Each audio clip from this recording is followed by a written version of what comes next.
Good Wednesday morning. Today's lesson for our church is SOAP, which means to study, observe carefully the context, the scriptures. How does God want to us to apply those scriptures to our life? And then prayer. Matthew 4, 1 through 11 shows us Jesus Christ, the Messiah. After 40 days and 40 nights of fasting, being approached by the enemy, the Tempter, Satan.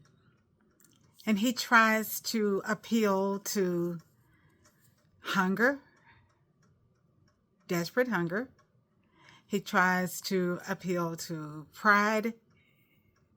And then the last temptation is like, this is so stupid. How could you give fully human, fully divine Jesus, God wrapped in humanity, what already belongs to him? How can you give it away? But that's what Satan offers. And so I asked God, what is it that you want me to learn from this?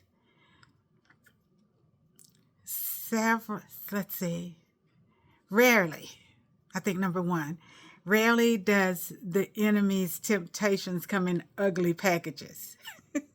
They appeal to our physical hunger, our emotional and mental hunger and urges.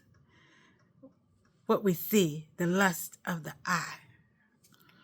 And then when he was like, hey, you know what? If you are who you say you are, do something about it. Show me who you are. Satan knew that he was the Messiah. And sometimes we can be challenged. You ought to show them. They don't know who I am. But God is saying to us, remember who you are and whose you are. Let my word be your foundation and your truth that you stand on. Humility, wisdom that comes from the Lord. That's what we stand on.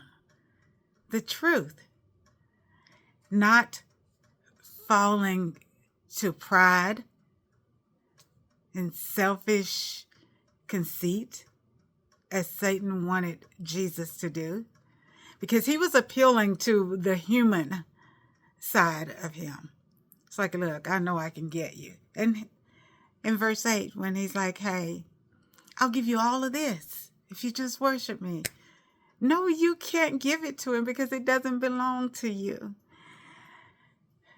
God owns the cattle of 1,000 hills. There's nothing that the enemy, that the world can give us that doesn't belong to the Lord. Isaiah 26:3 said, he will keep in perfect peace, him whose mind is stayed on thee. And I felt like those are lessons that I learned. Keep my focus on the Lord. Continue to read and study his word so that I will know.